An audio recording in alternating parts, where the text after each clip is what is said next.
Bom dia ou boa tarde, crianças da Escola Laura da Purificação de Castro Mendes, quartos anos A, B e C, professoras Carla, Fátima e Elisângela, rotina do dia 26 de maio de 2020, terça-feira. Leitura do livro Café Van Gogh. Língua portuguesa, livro didático, páginas 133 a 138, leitura e interpretação de texto. Matemática, página 79, lados paralelos. Oi, crianças, espero que estejam todos bem. Hoje a gente vai começar por uma leitura desse livro aqui. Ele é um livro bem pequenininho, curtinho, que eu gosto bastante. E como que a gente vai fazer? Lógico que não vai dar tempo de ler tudo hoje. Então eu vou ler alguns capítulos por dia, tá? Até sexta-feira a gente conclui a leitura. Então no capítulo de hoje do nosso livro Café Van Gogh, da autora Cynthia Hillant,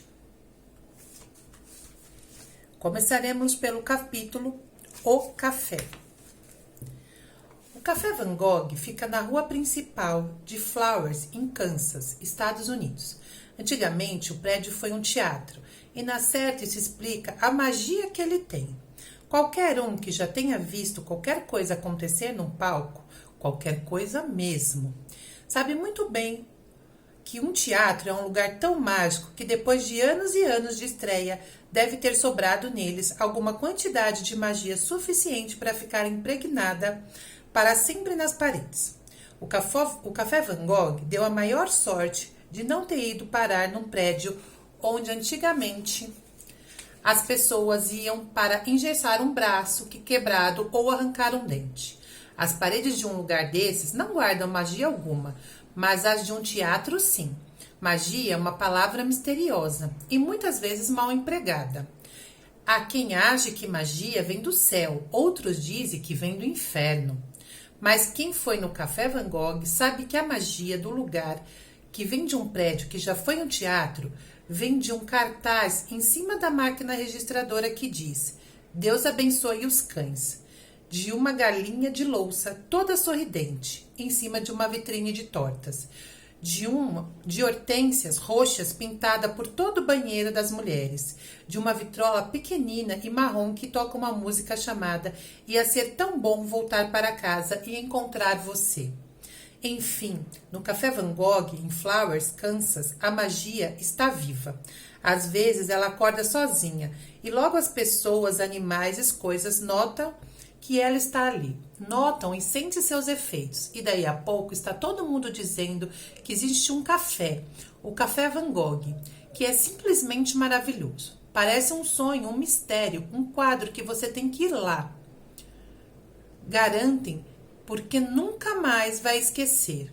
Vai querer ficar lá para sempre, se puder. Alguns já ficaram algum tempo, como o gambá. Capítulo 2. O gambá.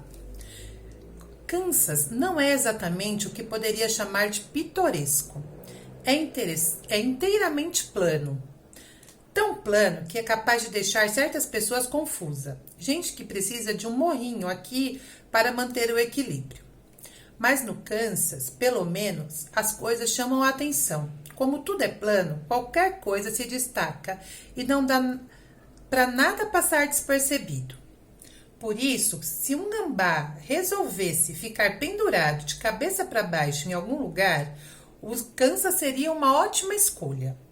Todo mundo iria reparar, e se o gambá resolvesse ficar pendurado justamente ao lado de fora da janela do Café Van Gogh, em Flowers, bem, então todo mundo ia começar a dizer que aquilo era uma coisa mágica.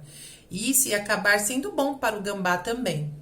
O Café Van Gogh é de um rapaz chamado Mark e da filha dele, Clara. Clara é uma das razões para o café ter tanta magia. Ela tem 10 anos e acredita em tudo. Mark comprou o café há 7 anos e foi ele quem pintou as hortênsias roxas por todo o banheiro das mulheres e pôs o cartaz em cima da caixa registradora. Mas a vitrola e a galinha já estavam lá quando ele chegou.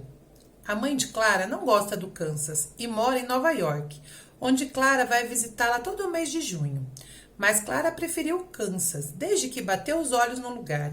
O Kansas é como se fosse uma pessoa alta, descansando, disse ela, e achou bem bom. Mark e Clara abrem um café às 6 todo dia, menos aos domingos, quando dorme até às 10. Clara anota os pedidos de café da manhã para Mark, o cozinheiro, durante meia hora nos dias de aula. Depois, vai para o apartamento deles, do outro lado da rua, e arruma as coisas para a escola. Ela gosta de anotar os pedidos porque todo mundo está com sono e bonzinho, e só querem mesmo é café. Uma xícara de café, por favor? Clara acha que de manhã cedinho é a melhor hora do dia. A maioria das pessoas que vem no Café Van Gogh é de Flowers mesmo. E todo mundo se conhece. Bom dia, Ray. Bom dia, Roy. Mas às vezes parece alguém novo, porque Flowers fica perto da I-70, a estrada que as pessoas usam quando estão deixando para trás a velha vida do leste e indo para uma nova vida no oeste, ou vice-versa. Clara já encontrou um bocado de gente que ia atrás de alguma coisa nova, entre 6 e 6:30 da manhã. Mas até hoje ela nunca tinha encontrado um gambá. Hoje é sábado e ela está trabalhando uma hora a mais para dar descanso ao pai. São 8 horas da manhã e de repente um gambá está pendurado de cabeça para baixo na árvore bem de frente à janela do café, em plena rua principal. Há um minuto não estava lá, mas agora está. Clara é a primeira a ver. Olha só, um gambá. Xícaras de café pousam na mesa, cabeças se viram. Lá fora, um gambazinho cinzento fica todo contente porque estão olhando para ele. Coça o nariz, pisca os olhos e olha firme para aqueles rostos. Não dá para ninguém ficar sentado enquanto cumprimenta um gambá. Então todo mundo no café se levanta e fica parado na frente da janela. Esta é a magia do Café Van Gogh que ninguém diz. Mas que coisa incrível! Um gambá em plena rua principal. De jeito nenhum, parece que ninguém se espantou. Igualzinho a Clara, todos acham que qualquer coisa pode acontecer, porque já estão acostumados. Tomam o café da manhã no Café Van Gogh há muito tempo.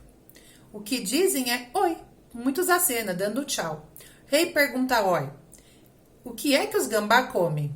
E com curiosidade de sempre a respeito de qualquer um que não seja de Flowers, perguntam logo, de onde ele vem? E para onde ele vai? Bem, é muito difícil ficar sabendo a história de um gambá, antes que ele faça alguma mágica. Mas depois que ele começa a fazer, aí a gente tem história e mais uma porção de coisas para contar. Uma das primeiras histórias é que o gambá volta ao Café Van Gogh todo dia, às 8 da manhã. E lá está ele na árvore. Mas essa é só uma historinha. O gambá começa a atrair gente, e essa história é muito maior, porque ele começa a atrair gente que estava se desentendendo, bons amigos que tinham brigado no dia anterior. Por exemplo, no dia seguinte, estão lá, parados na calçada, perto do gambá. O gambá está pendurado de cabeça para baixo, piscando. Os dois amigos conversam. De repente, um passa o braço em volta do ombro do outro. E lá vem eles, entrando no café para comer um pedaço de torta. Um casal jovem, marido e mulher, no dia anterior, estavam berrando um com o outro no jardim. No dia seguinte, já estão trocando beijinhos ao lado do gambá. Dois vizinhos, no dia anterior, tiveram a maior discussão, por causa da música de um tocando alto. No dia seguinte, o gambá fica olhando, enquanto eles se cumprimentam apertando as mãos. A história cresce ainda mais quando as pessoas começam a levar comida do café lá para fora. A comida para o gambá. Metade de um bolinho aqui, 2 batatas fritas ali, uma xícara de leite. Não consegue se controlar. Fica com a maior vontade de dar um pouco de comida. O gambá não está com fome, mas um cachorro vira-lata do outro lado da rua está e começa a vir toda manhã comer alguma coisinha. A mesma coisa acontece com uma gata magrela e 2 filhotes, e um camundongo pequenininho e tímido, e um monte de pardais, e mesmo um veado. As coisas vão continuando assim, até que acontece a maior história de todas, uma história que vai entrar de mansinho pelas paredes do café e vai virar parte da sua magia. Um homem cuja mulher morreu passa de carro por Flowers, no Kansas, certa manhã, quando está a caminho de alguma coisa nova em sua vida. Está triste, não sabe muito bem para onde ir. Mas quando passa pelo Café Van Gogh, vê o gambá. O gambá e mais aquele monte de bichinhos, com fome, parado ali embaixo, comendo os pedaços de bolinhos e batatas. E o homem vê outra coisa também, uma coisa que ninguém tinha visto ainda. E por causa do que vê, manobra o carro e começa a voltar para o lugar de onde veio, um sítio, que ele resolve transformar em um abrigo de animais perdidos. Animais que vão ficar com ele e acabar com a sua solidão.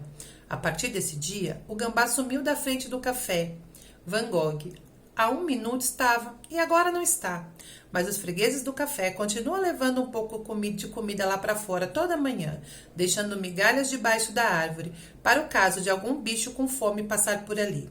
E sempre aparece um vira-lata novo, um gato magrelo, um pardal.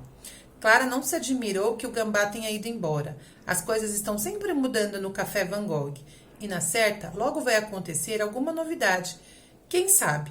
Pode cair um raio. E aí amanhã a gente continua a nossa leitura.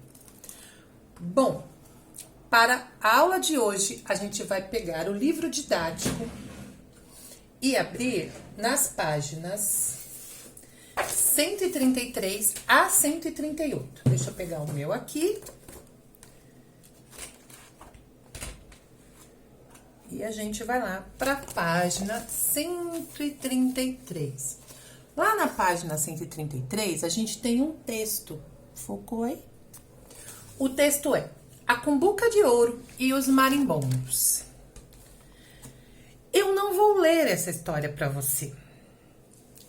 Por que que eu quero? Que vocês leiam sozinhos. Nem papai, nem mamãe. Vão tentar ler a história sozinho. O que eu vou ler é só o enunciado, né? Você vai ler um conto da tradição oral popular brasileira, recontado por Ana Maria Machado, uma grande escritora da literatura infanto-juvenil. Ele foi publicado numa coletânea denominada Histórias à Brasileira, em que a autora narra as histórias em que ouviu em sua infância. Leia o título do conto, e aí que a gente não vai poder trocar as ideias com os colegas, né? Mas você sabe o que é uma cumbuca? O que é uma cumbuca de ouro? E o que uma cumbuca de ouro teria a ver com marimbondos? Em seguida, leia o conto e juntos descubram se vocês acertaram as respostas. Então, vamos lá. Vamos tentar adaptar aqui, né? O que é uma cumbuca? O que será que é uma cumbuca? Alguém já ouviu falar em cumbuca?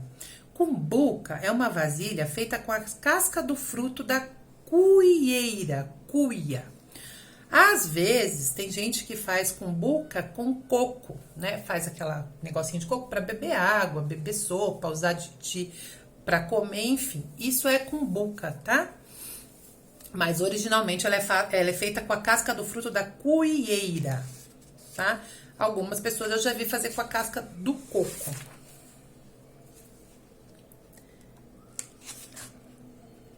E agora, você vai parar, ler o texto, pode pausar o vídeo, aí vocês leem o texto, tá?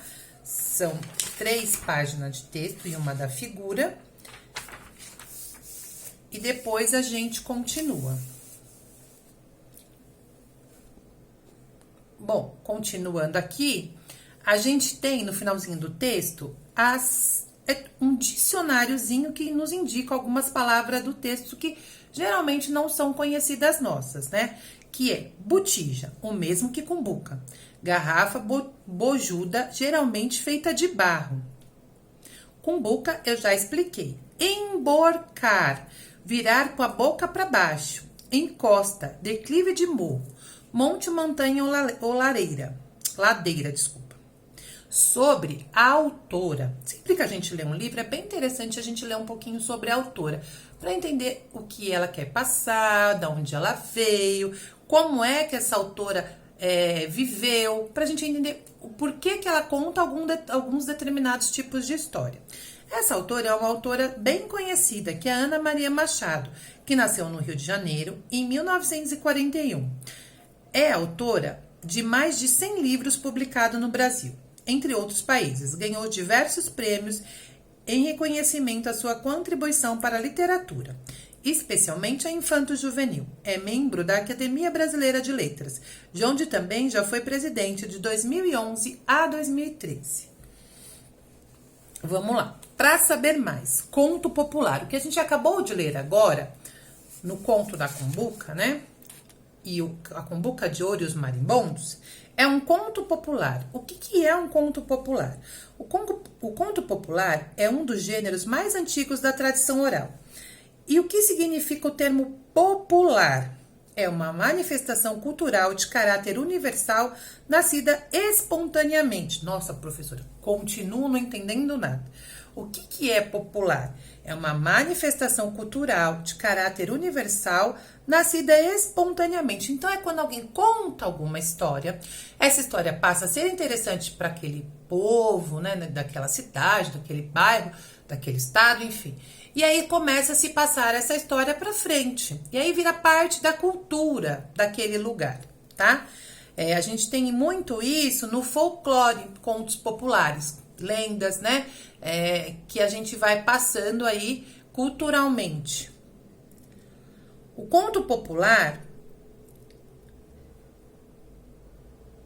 desenvolve características que se repetem em histórias criadas nos mais variados locais e épocas, ainda que esses contos adquiram certas características de onde são contados. Esse caso do personagem popular Pedro Malas-Artes, que veio de Portugal e aqui no Brasil incorporou traços do homem do campo. Na Espanha e em vários países de língua espanhola, ele recebe o nome de Pedro Urdemales e assume características locais. Eu quero só enfatizar uma coisa para vocês. Quando a gente lê uma história, e eu faço muito isso, eu costumo grifar partes da história que eu acho importante, principalmente quando está lendo algum livro. Partes da história que eu gostei, partes da história que me chamou a atenção por algum motivo. E eu vou pedir para vocês fazerem isso no livro de vocês, tá?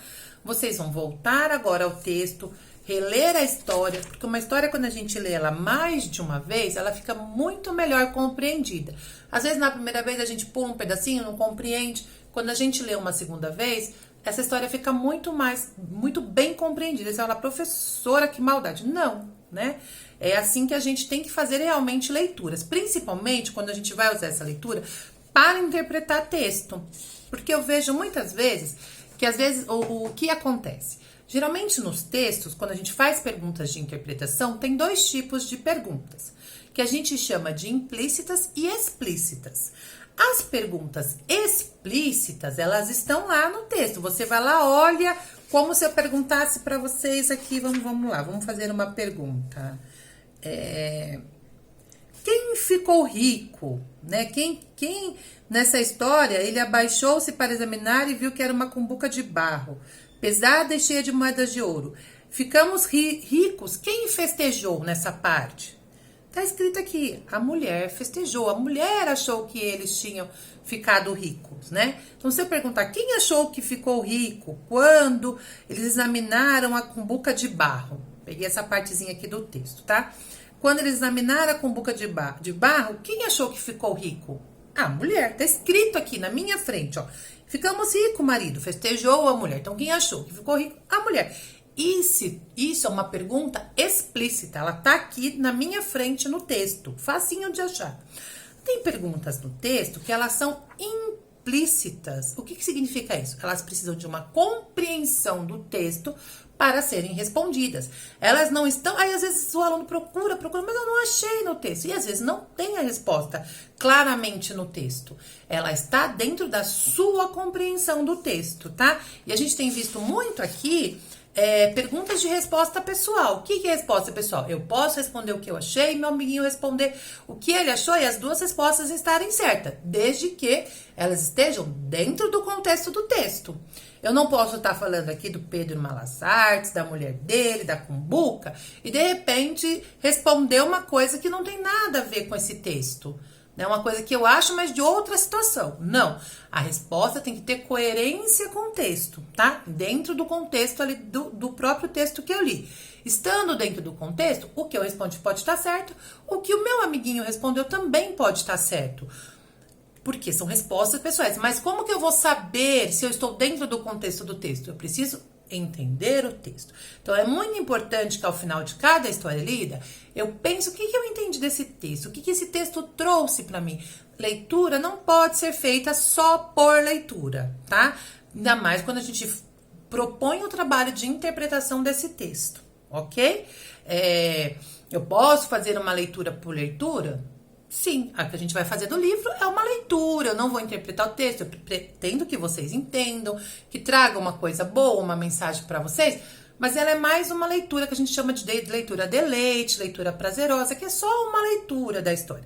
Quando a gente se propõe a interpretação de um texto, a gente precisa ir mais a fundo nesse texto, que é o que a gente vai fazer agora. Agora a gente vai passar lá para a página 38, depois de ter lido 2 vezes esse texto, e a gente vai estudar o texto.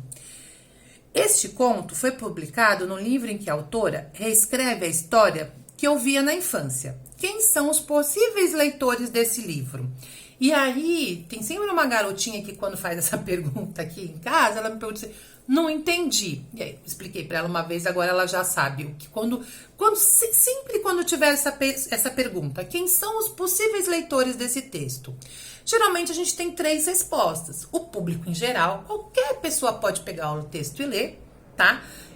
E, gente, na verdade, todo o texto é escrito para o público em geral. Não se tem idade específica em determinados assuntos, sim, quando são assuntos de adulto, tá? Mas geralmente esses tipos de texto não tem uma idade específica. Mas tem textos que a gente percebe dentro dele que eles são muito mais direcionados não é com o adulto. Eu, às vezes, leio textos infantis e adoro. Não é que eu sou proibida de ler. Ao contrário, as crianças, em alguns textos adultos, que é melhor elas lerem, né, em outra idade, até por uma questão de compreensão. Mas, às vezes, eu leio os textos infantis, tá? E é absolutamente normal e eu gosto. Então, não é proibido eu ler os textos infantis.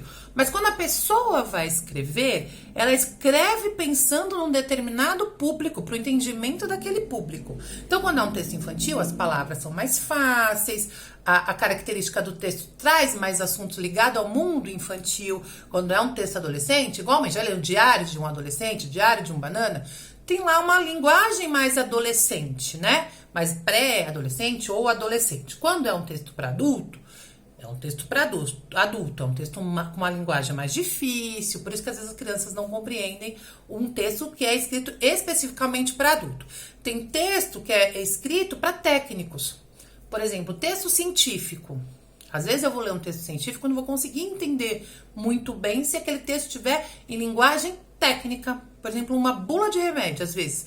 É difícil da gente compreender se ela estiver escrita em linguagem para médico, uma linguagem técnica, uma linguagem que só quem estudou medicina vai entender, né? Então, assim, todo o texto, ele tem um público direcionado. Então, nessa pergunta, ela é simples, ela é exatamente isso. Para quem esse texto está direcionado?